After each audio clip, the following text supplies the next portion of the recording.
청산리 봉오동 전투, 6.25 전쟁, 4.19 혁명과 5.18 민주화 운동.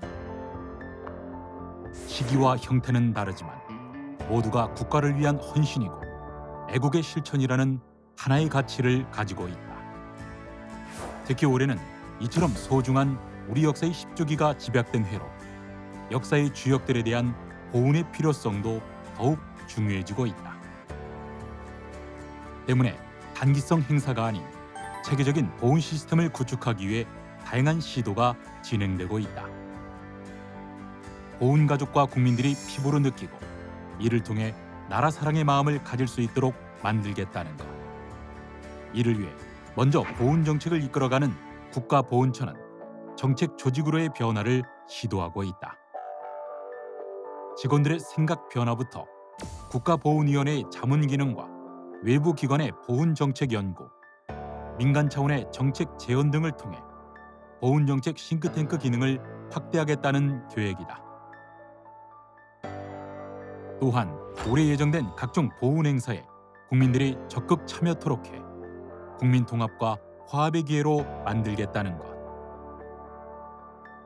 국민 모두가 희생과 공헌을 기억하고 역사를 되새기는 보훈 정책을 위해 필요한 방향은 무엇인지 박삼득 국가보훈처 처장을 통해 들어본다.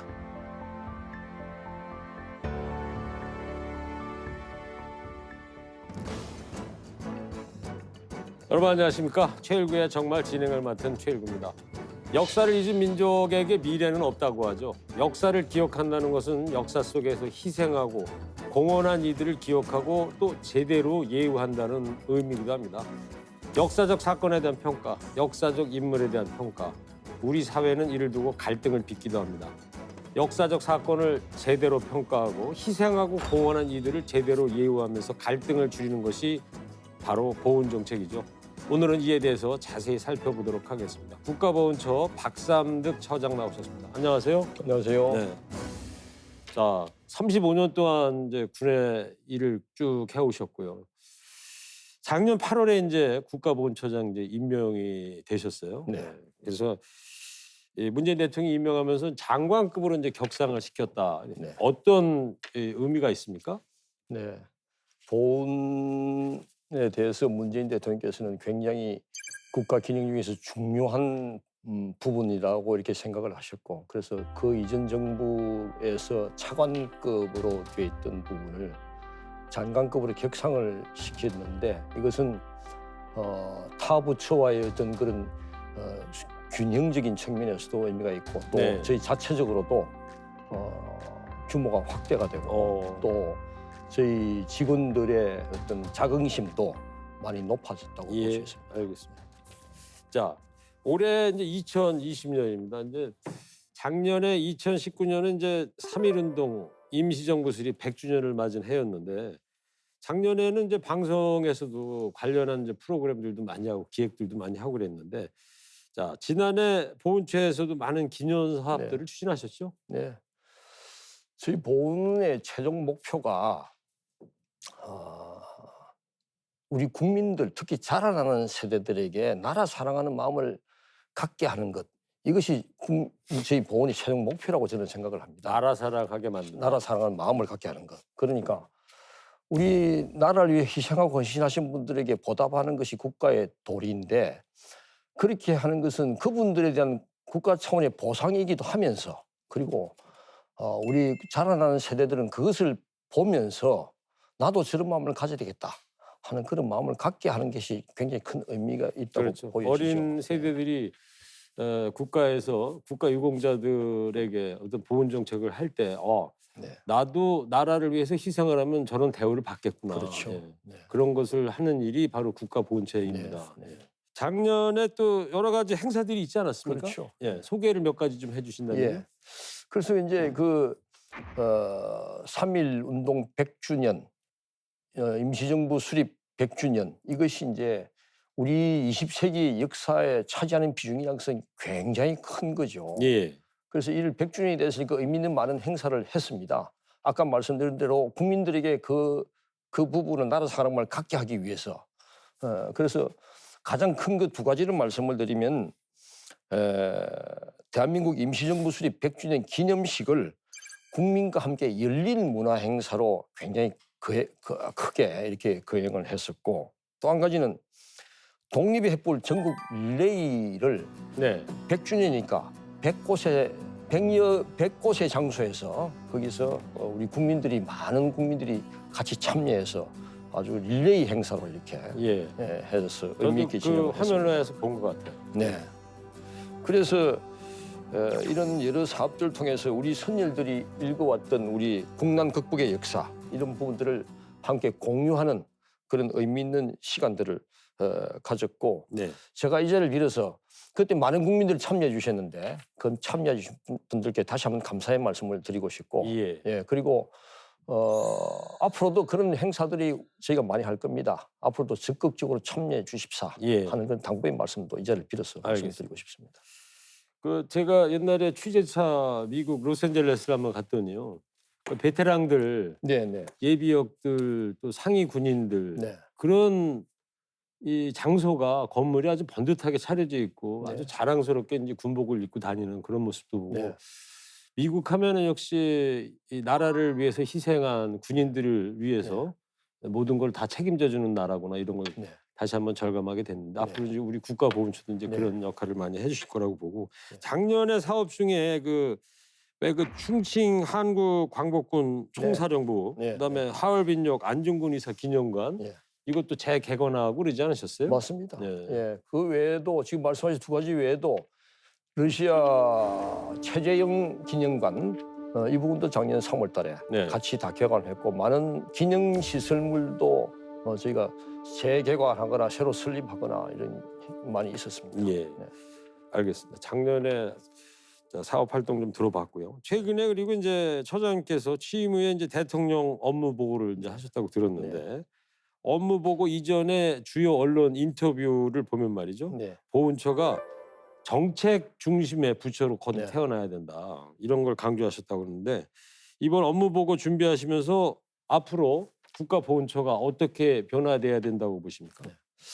제가 이제 부임한 지 5개월이 지났습니다. 네. 그래서 5개월 얼마 안 되셨군요. 네, 예. 5개월 동안 이제 제가 파악을 해보니까 한 3가지 제가 좀 주목을 했습니다. 세 가지요. 세 가지. 첫 번째는 우리 보훈처가 행사를 굉장히 많이 합니다. 네. 저희가 사실은 중앙 부서로서 정책 개발을 더 많이 해야 됨에도 불구하고 행사에 치중하는 그런 경향이 첫 번째 제가 봤고 또 한 가지는 그 사회자께서도 미국에 가니까 베테랑을 말씀하셨는데 네. 저희는 베테랑뿐만 아니라 이 보훈의 영역이 독립운동하신 분 그리고 지금 말씀하시는 그런 호국의 베테랑의 분 또 저희는 민주운동을 하신 분들 그렇죠. 그러니까 나라를 되찾고 나라를 지키고 나라를 바로 세운 분들을 다 아우르는 그게 저희 보훈의 영역입니다. 다른 나라에서는 좀 찾아보기 힘든 독특한 부분이죠. 그렇죠. 이게 두 번째고 세 번째는 저희가 이제 경제가 급속하게 발전했지 않습니까? 사실 이 보훈이라는 것도 나라가 잘 살아야 좀 이렇게 그렇죠. 할 수 있지 않겠습니까? 예. 그래서 경제가 좀 이렇게 발전하면서 이 보훈의 영역이 매우 빠른 속도로 확산되고 있다. 요게 이제 세 가지 특징으로 봤습니다. 네. 근데 이렇게 하다 보니까 우리 직원들이 많은 노력을 했음에도 불구하고 좀 더 정리를 해야 될 부분이 있음을 제가 인식을 한 거죠. 네. 그러니까 업무를 좀 체계적으로 정리를 해야 되겠다. 요거 한 가지 하고 그다음에 또 한 가지는 제가 현장을 많이 다녀봤습니다. 그래서 그 보훈 대상자분들 얘기를 많이 들어봤는데 저희가 정책 개발을 그 현장의 몫을 빠른 시간 내에 좀 적시성 있게 개발을 정책으로 연결을 해야 되겠다. 이것도 중요한 부분이기 때문에 요 두 가지를 어떻게 하면 잘할 수 있을까 하면서 그래서 제가 우리 보훈처가 앞에서 말씀드렸던 그 현장에 많은 그 부분이 있지만은 정책을 많이 개발을 해야 되겠다 하고 제가 생각이 들어서 그래서 많은 그런 얘기들을 제가 좀 했습니다. 네. 자, 행사의 치중, 뭐 행사도 중요한 겁니다만 그쪽의 치중보다는 앞으로 정책 개발이 좀 더 필요한 것 같다. 네. 그래서 어떤 정책 철학은 어떻게 갖고 계신가요, 그러면? 예, 그래서 우선 요 정책 개발을 잘하기 위해서는 우리 직원들의 생각도 좀 많이 바꿔 나가야 될 것 같고. 공부도 많이 해야 예, 되고. 그리고 외부에 우리 전문가들 많이 계시지 않겠습니까? 그분들의 목소리를 적극적으로 수용도 해야 될 것 같고, 또 저희 그 자문위원들도 많이 계십니다. 그분들도 잘 활용해서 그분들 목소리들, 그분들은 오랫동안 이 분야에 계시던 분들이 많이 계시니까 그분들의 그 오래된 경험과 철학들도 저희가 잘 이렇게 수용하고, 네. 그리고 무엇보다도 저희 내부적으로 어떤 시스템과 구조를 또 그렇게 정책을 잘 개발할 수 있는 부분을 이렇게 바꿔 나가서, 그래서 좀 정책 개발에 좀 더 집중을 해야 되지 않나 네. 생각을 하고 있습니다. 앞으로 처장님 부임 이후로 그 보훈의 어떤 정책의 패러다임이 좀 일어날 것 같다는 느낌이 드네요. 예, 좀 그렇게. 행사나 이런 거보다는 앞으로 네. 정책 개발을 좀 많이 해나가야 됩니다. 예. 보훈처의 그 전국 보훈 관서장 회의가 최근 있었다고 들었는데요. 올해 추진 정책과 관련한 다양한 논의를 하셨겠죠? 그렇죠. 그러니까 정책 조직으로 저희가 좀 거듭나고, 또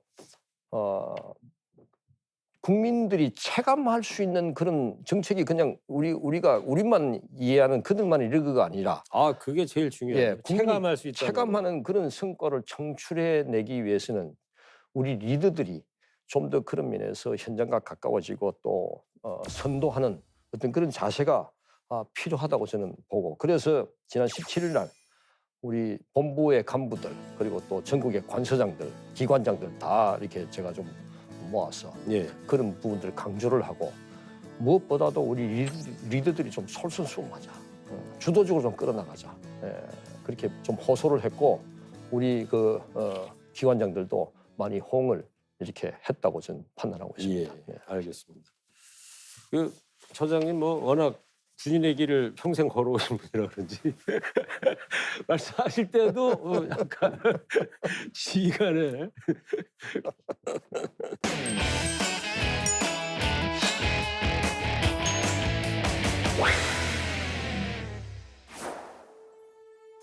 식민지 치하의 독립쟁취, 전쟁 상황에서의 후국, 그리고 민주국가로의 발전까지 멈추지 않은 시련 속에서 나라를 되찾고 지키고 바로 세워온 우리의 역사. 대한민국이라는 국호를 지킨 독립운동가의 신명. 38선이 휴전선으로 바뀌는 동안 목숨을 바친 조국의 아들, 딸. 나라 경제를 살린 베트남 참전용사와 이역만리 타국에서 가난했던 조국을 온몸으로 감당한 청년들. 그리고 광장으로 거리로 나서 민주주의를 완성한 국민들까지. 호국, 독립, 민주. 이름은 달라도 그 모두가 애국자이자 역사의 주역들이다. 이처럼 수많은 이들의 희생과 공헌으로 만들어진 오늘. 특히 올해는 청산리 봉오동 전투 100주년부터 6.25 전쟁 70주년, 5.18 민주화운동 40주년을 맞는 역사적으로 의미 깊은 해이다. 이런 역사의 순간들을 공유하고 기억해 화합의 기회로 만들기 위해서는 어떤 노력이 필요할까? 자, 이번에는 그 3.1운동 100년을 넘어 이제 민주화 40년과 관련된 이야기를 좀 네.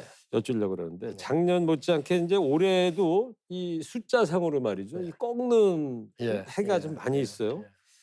바로 독립, 호국, 민주화 운동의 10주기 행사들이 모두 있는데, 보훈처에서 하실 일이 올해도 참 많으실 것 같아요. 네.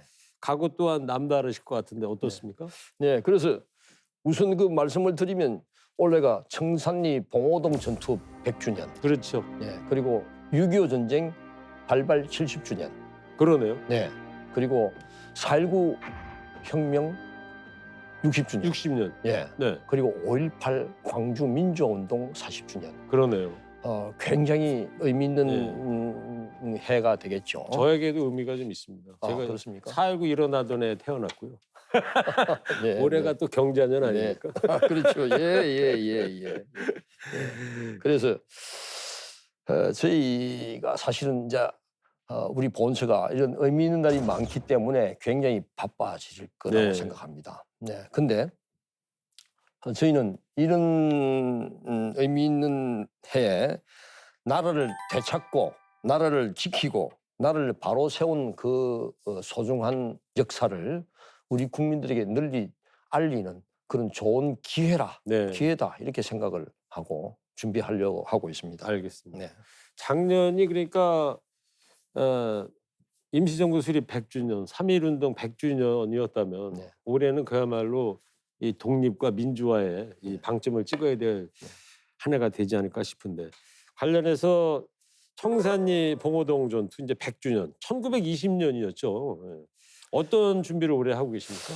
그래서 이제 그 전에 제가 말씀드리고 싶은 것이 이게 이제 독립과 호국과 민주가 이게 사실은 20세기에서 각각 다른 역사, 다른 시기에 이렇게 발생했지 않습니까? 네. 근데 각각의 그 시기에는 각각의 우리 국가와 우리 공동체를 위한 헌신이었던 것이죠. 그렇죠. 그 대상과 시기는 다 달랐지만은 결국은 국가를 위한 희생과 헌신이었다는 공통된 주제와 가치가 있다. 그래서 이 부분을 우리가 국민들에게 알리고 그래서 우리 이 세 가지 행사를 금년도에 잘 치름으로써 국민 통합을 좀 이루어보자. 네. 국민 통합의 어떤 그런 기폭제 역할을 좀 한번 해보자 하는 우리 본처로서는 그 부분에 좀 더 방점을 찍고 그리고 이 행사를 준비를 이제 하려고 하고 네. 있습니다. 그러니까 독립, 호국, 민주 이런 네. 올 한 해 이제 행사를 펼쳐가면서 네. 이 행사 자체로 머무르는 게 아니고 네. 그것이 결국 기폭제가 돼서 네. 국민 통합으로 가는 길을 네. 열고 싶으시다. 네. 예. 네. 그렇다면은 뭐 구체적으로 예. 이 청산리나 봉오동 예. 전투. 예. 그 청산 봉오동 저희가 이제 100주년인데 예. 마침 대통령께서도 그 청산리 봉오동 전투는 우리 독립운동 역사상 굉장히 비중 있는 그런 전투 승리의 역사이니만큼 정부에서도 많은 관심을 가지라는 그 당부의 말씀도 하셨습니다. 예. 그래서 저희가 좀 더 관심을 가지고 지금 준비를 하고 있고. 그래서 저는 개인적으로는 올해 이제 100주년이 되니까 이게 제가 찾아보니까 마침 청산리 전투 같은 경우는요 1920년 10월 26일이더라고요. 예. 예. 이런 역사적인 일들을 우리 후손들 특히 자라나는 세대들이 좀 많이 공부를 했으면 좋을 것 같고 그 왜 영화도 나왔었잖아요 작년에 봉오동 전투랑 그렇죠. 홍범도 장군 예, 유해진 씨 영화 배우 나오고 예, 그랬던 그런 것도 좀 많이 좀 예. 상영이 돼서 네. 자료로 좀 썼으면 좋을 것 같아요. 네. 예. 또 올해가 이제 아까 말씀하셨던 대로 6.25 전쟁 70주년이군요. 그만큼 참전 유공자들의 연령대가 이제 높아지셨고 특별한 의미를 담아야 하지 않을까 싶은데 국가보훈처가 생각하는 의미는 어떤 것이 있습니까? 올해가 지금 말씀하셨듯이 참전 유공자들이 어쩌면 마지막으로 맞이하는 10주기가 되지 않나 싶습니다. 그렇겠네요. 평균 연령이 90 되셨으니까. 예. 그래서 그분들이 그 느끼는 감회는 남다를 것이라 특별하리라 이렇게 생각이 되고 그래서 지금까지 10주기 행사는 우리가 정부 주도로 그런 역할들을 많이 했는데 좀 이제는 그런 분들이 많이 참여하고 또 해외 참전 용사들 해외와도 그런 분들도 많이 참여하고 유엔군으로 참여했던 또 후세들이 같이 많이 참여하는 연계가 개성을 하는 그런 행사를 많이 계획을 해서 네. 의미를 이제 좀 우리가 기억하고 그리고 그분들께 감사하고 그러면서 또 참전국들과 협력해서 평화를 다지는 네. 우리 한반도의 평화가 전쟁이 다시 일어나서 안 되지 안 않겠습니까? 예. 그래서 예. 그런 측면에서 이 70주년을 위해서 평화를 다지는 그런 의미로 행사를 계획을 하고 있습니다. 올해 70주년 기념 사업도 이제 정말 중요한 것 같아요. 네. 6.25 전쟁 70주년 기념 사업 추진단이 꾸려져서 네. 관련 행사를 추진하고 계신다는데 어떻게 진행을 하실 계획이에요? 예. 그 추진 기획단을 이제 작년에 이미 꾸렸습니다. 네. 그래서 지금 실무적으로 준비를 계속 좀 하고 있고요. 이제 추진위원회가 구성이 되는데 이것은 정부와 민이 공동으로 추진하는 기획단입니다. 기획위원회입니다. 그래서 국무총리와 민간 분 한 분이 위원 한 분이 공동위원장이 돼가지고 그래서 이제 조만간에 출범을 앞두고 있습니다. 곧 출범을 하게 되겠습니다. 예. 그래서 거기서 이제 추진 기획단에서 실무적으로 논의한 행사들을 지금 많이 준비가 되어 있으니까 그 부분들을 하나씩 이제 점검을 해서 확정을 짓게 됩니다. 예. 확정을 짓면 바로 이제 빠르면 금년 2월 말부터 행사가 시작이 될 수도 있습니다. 2월 네, 말부터요. 네. 알겠습니다. 예, 아까 이제 6.25 참전 조상님들, 어르신들 이분들 이제 고령화 되신다고 그러잖아요. 네. 제가 뭐 개인적으로 한번 옛날 소설을 한번 써보려고 그러다가 6.25 때 얘기를 한번 생각을 해보다가 포기를 했던 게 관련 기록을 찾을 수가 없겠더라고요. 그래서 처장님이 이렇게 말씀 나누는 김에 이 어르신들 돌아가시기 전에 그분들이 참전했었던 그런 기록 같은 것들을 많이 남겨두는 그런 사업도 좀 필요하지 않을까. 필요하죠. 예, 그런 예. 생각을 해보고요. 예. 그리고 이제 작년에 해외 참전국들과 국제협력에 많은 노력을 기울인 예, 것으로 알고 예. 있습니다. 6.25 70주년을 맞이한 시점에서 이제는 전쟁이 아닌 한반도 평화를 위한 협력이 필요할 것 같은데 예. 관련해서 어떤 계획을 갖고 계십니까? 예, 그렇습니다. 우리 참전하신 분들에 대한 보답의 차원에서도 우리 한반도의 항구적인 평화가 정착되는 것이 굉장히 중요하다고 생각을 합니다. 그 평화를 정착시키는 방법 중에 하나가 여러 가지 방법이 있겠지만은 외국 참전국들과 협력해서 교류를 열심히 하고 하는 것도 평화를 정착시키는 방법 중에 하나라고 좀 보이시고, 그래서 그런 측면에서 참전국과의 교류를 많이 하려고 하는데 우선 보훈부 장관 회의를 22개국 보훈부 장관들을 참석하는 장관 회의를 6월 달에 개최하려고 합니다. 서울에서요. 네. 그다음에 그 후손들 간에 또 이 교류가 중요하다고 보여지고, 그래서 그 부분은 또 2월 달에 빠르면 2월 달에 네. 뉴질랜드에 있어요. 이거는 저희 우리 한국 청소년들과 외국의 청소년들이 같이 합류하는 캠프를 네. 그걸 계획을 또 하고 있고요. 또 하나는 역사 선생님들, 그거 중요해요. 예, 선생님들끼리 모여서 월드 콩그레스 네. 이 회의를 또 7월 달에 계획을 또 하고 있습니다. 네. 그리고 이제 뉴욕 워싱턴 DC에서는 국제 학술 회의를 평화를 주제로 하는 미래 평화를 주제로 하는 그런 학술 회의를 7월 달에 워싱턴 DC에서 개최하려고 지금 계획들을 알겠습니다. 하고 있습니다. 자, 또 이제 하나 올해가 4.19 혁명 60주년입니다. 네. 5.18 민주화 운동 40년이 되는 해기도 하고요. 그래서 민주의 가치를 높이기 위한 사업들도 중요할 것 같은데 이 분야에 대해서는 어떤 계획을 갖고 계신가요?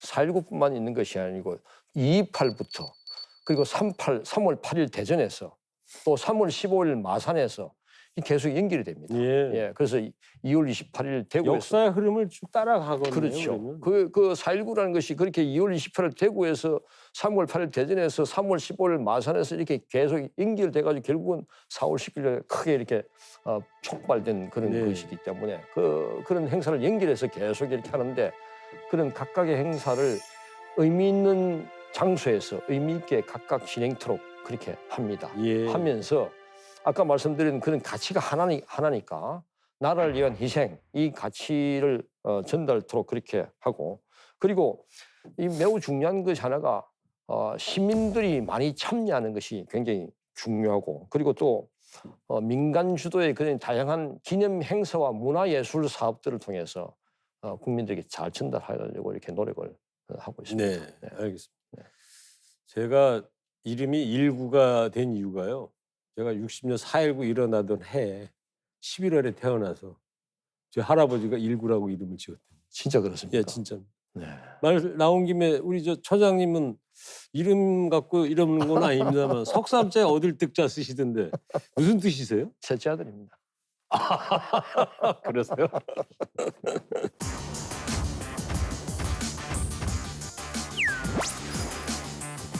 사실 많은 부분을 좀 더 확충을 해서 접근성을 좀 더 강화를 해서 우리 유공자분들께서 편리하게 이용하실 수 있게 그렇게 하고 있고, 국가를 위한 희생에 대한 예우의 마지막 부분이 묘지 정책이라고 좀 제가 보고 있고, 마지막 돌아가신 순간에도 예우를 잘 받는구나 네. 하는 그런 느낌을 가질 수 있도록 저희가 예. 의전 절차도 많이 신경을 쓰고 있습니다.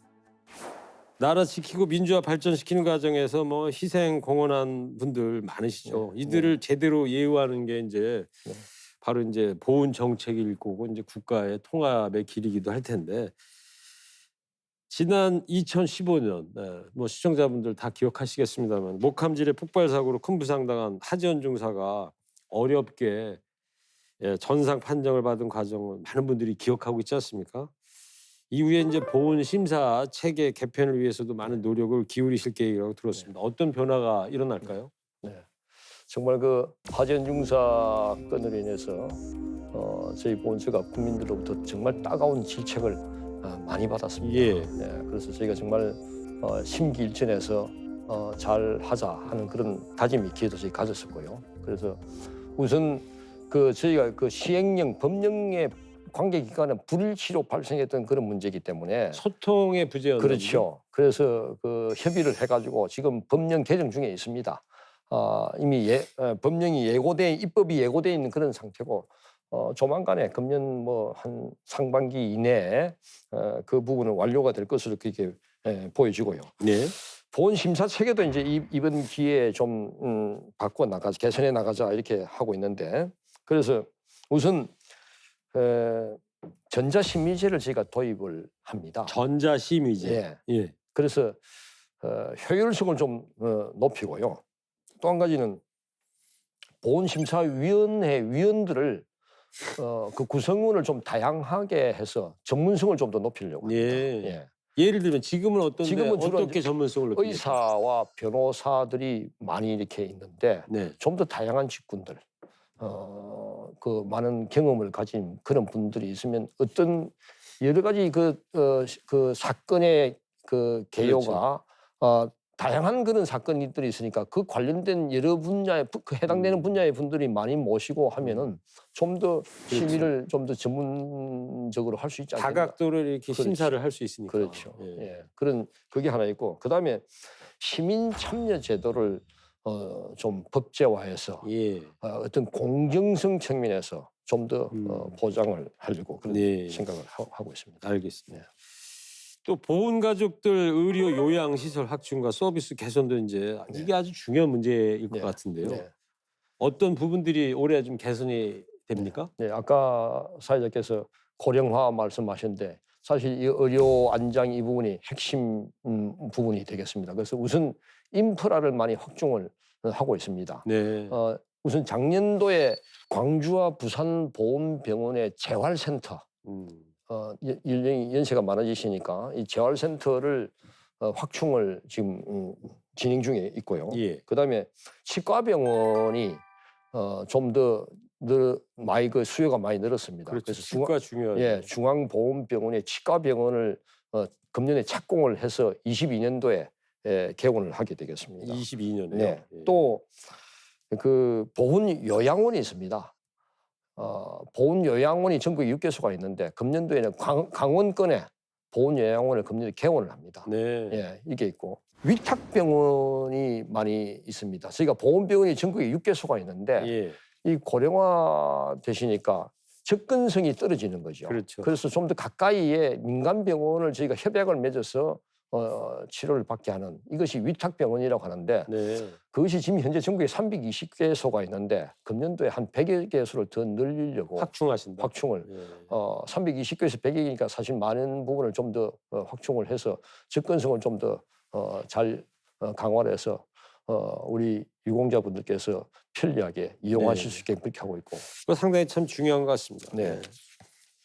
그리고 작년에 그 11월 제주도에 네. 국립묘지를 착공했다는 뉴스를 제가 네. 봤는데요. 네. 그보다 앞서서는 또 10월 달에는 국립괴산 호국원을 네. 개원했다 이런 얘기도 있고 국립묘지 확충에도 이제 속도를 내고 계신 것 같은데 네.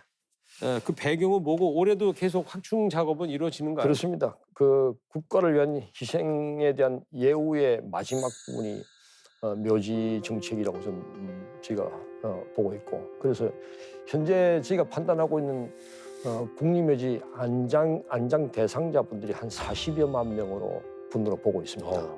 근데 현재까지 확보된 국립묘지는 6만 기 정도 많이 좀 부족한 편이죠. 네. 그런데 이제 이게 걱정 그렇게 안 하셔도 되는 것이 그 연세하고 고령화 추세를 봐가지고 저희가 점차 늘려가고 있습니다. 예. 그래서 현재는 6만 개지만 현재 작년 아까 말씀드렸듯이 작년도에 괴산 호국원을 개원을 했고 또 제주 국립묘지는 착공을 했습니다. 네. 그 외- 제주도 어디에 있습니까? 제주도 한라산 중턱에 아, 한라산 중턱에 제가 작년도에 그 착공식에 다녀왔는데 예.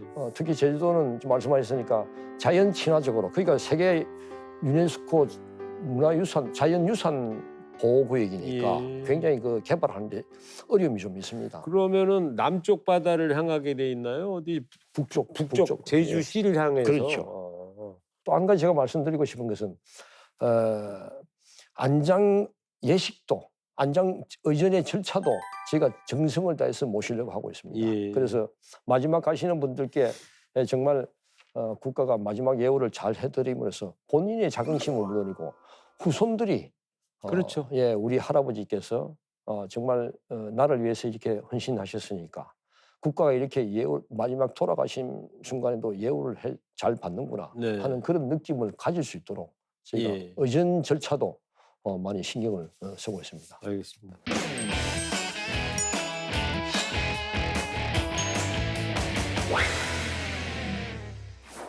문재인 정부 보훈의 철학은 나라를 위한 희생과 헌신에 합당한 보상과 예우를 실현하는 것입니다. 희생하신 분들 잘 모시는 것으로 그치는 것이 아니라 우리 국민들이 나도 나라를 위한 희생과 헌신을 하게 나라를 위한 희생과 헌신의 재생산이라고 제가 생각하는데 만약 이것이 이 재생산이 잘 된다면 그 나라는 발전하고 번영할 것이라고 저는 봅니다. 우리 보훈 가족분들과 국민 여러분들께서 우리 보훈 정책에 대한 이해와 또 많은 성원을 당부드리겠다는 말씀을 드립니다.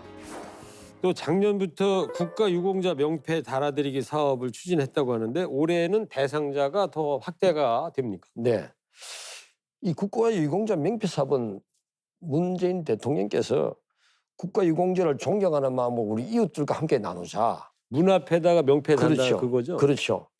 그래서 말씀을 하셔서 작년부터 본격적으로 추진이 됐습니다. 예. 그 작년에는 독립유공자, 6.25 참전유공자, 상위군경자 이런 분들을 우선적으로 해서 한 18만 5천여 분께 달아드렸습니다. 예. 금년에도 월남전 참전유공자하고 그 외에 한 18만여 분께 달아드릴 계획을 하고 있습니다. 굉장히 중요한 부분이 저는 이 부분을 우리 달아드리는 그 부분들을 우리 학생들 젊은 세대들이 직접 가서 많이 달아드리도록 좀 노력을 할 계획입니다. 예. 그걸 달아드림으로써 국가유공자들은 내가 존경을 받는구나 하는 자긍심을 가질 테고 그렇죠. 또 학생들과 젊은 세대들은 그 어른들을 존경심을 갖게 되고 나도 아까 말씀드린 어떤 그런 나라 사랑하는 마음 이런 마음을 가짐으로써 국민 통합에 많이 기여할 수 있지 않겠나 하는 그런 예. 생각을 갖고 있습니다. 알겠습니다. 안보 현장에서 이제 헌신한 제대 군인에 대한 이제 정책도 좀 궁금해요. 오랜 기간 군 복무로 인해서 사회 복귀할 경우에 안정적으로 생활을 이어갈 수 있는 취업 지원을 강화해야 한다는 목소리도 있는 것 같은데요. 제대 군인 지원에 대해서는 어떤 계획을 갖고 계십니까? 네, 이제 제가 군 생활을 오래 했지 않습니까? 네. 군인은 전투 임무를 주로 하는 그런 조직이기 때문에 일정한 연령이 돼서 진급을 하지 못하면 전역을 하도록 되어 있습니다. 계급 정년이라고 그러는 그렇죠. 거죠? 예. 그러다 보니까 이분들이 30대 중후반부터 40대, 50대 초반 이렇게 이제 전역을 하게 많이 되는데 그럴 경우에 이 경제적인 소요는 굉장히 많은데 수입이 단절되는 그런 어려움을 겪게 되고 근데 또 취직이 그렇게 쉽사리 잘 되질 않습니다. 네. 그래서 이런 측면에서 이 군인들이 사실은 목숨을 담보로 해서 국가에 헌신한 분들인데 그렇죠. 이런 분들은 우리가 사회적으로 보상을 강화해야 된다고 저는 생각합니다. 예. 그래서 그런 측면에서 우선 이분들이 안정적으로 그 구직을 할 수 있게끔 일정 기간 동안 좀 경제적인 지원을 좀 해줘야 된다고 보고 또 군에서 배운 그런 역량 외에도 취업을 잘할 수 있게끔 그런 취업에 대한 역량을 강화를 시켜줘야 네. 되고 또 한 가지는 정말 좀 좋은 일자리들을 우리가 사회가 다 합심해서 좀 이렇게 제공을 해주는 그런 역할들을 해야 되고 저희 보훈처가 이제 그 중심에 서서 그 역할을 좀 잘 해내야 된다고 보고 있습니다. 예. 특히 금년에는 그 7개 현재 저희가 제대 군인 지원센터를 7개 7개소를 운영을 하고 있는데 네. 금년도에 3개소를 늘립니다. 늘려서 많은 제대 군인들이 좀 효율적으로 이용할 수 있게끔 그렇게 하고 의무복무 제대 군인들도 저희가 우리 전 병력에 의무가 있지 않습니까? 예. 의무복무 제대 군인들도 거기에 대한 보상도 특히 이제 군에서 얻은 중증 난치성 질환 이런 부분들에서는 우리 국가가 좀 책임을 좀 더 져야 되겠다. 네. 의료 지원을 좀 강화해야 되겠다 하는 그런 계획을 갖고 있습니다. 알겠습니다. 자, 미처 인식하지는 못했지만 보훈 정책이 우리 사회의 중요한 부분이라는 생각 올해 한 해 특히 더 해봐야 될 것 같고요. 끝으로 소장님, 보훈 네. 가족들과 네. 국민께 이 말씀은 꼭 해드려야 되겠다. 네. 듣겠습니다. 네. 문재인 정부 보훈의 철학은 나라를 위한 희생과 헌신에 합당한 보상과 예우를 실현하는 것입니다.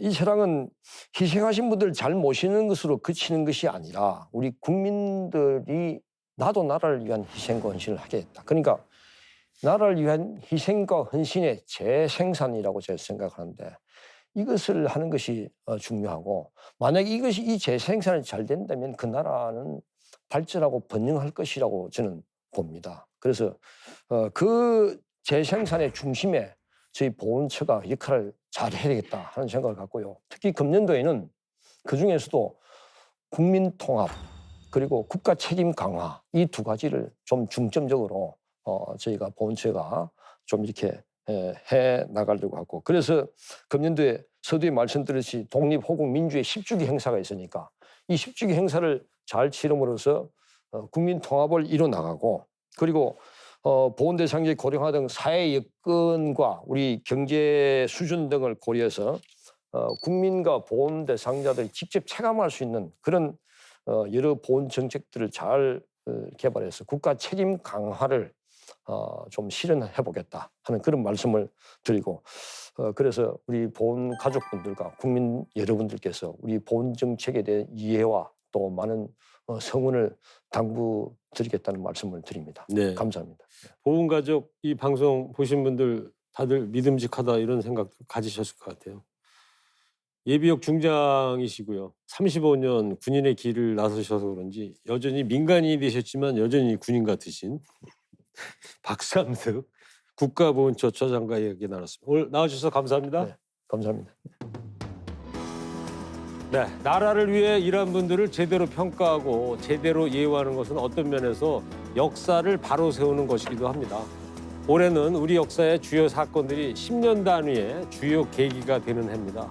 우리 근현대사를 다시 한번 되새기고요. 그 속에서 희생과 공헌을 한 이들을 생각하는 2020년 한 해가 될 것 같습니다. 저는 다음 시간에 다시 찾아뵙겠습니다. 시청해 주신 여러분 감사합니다.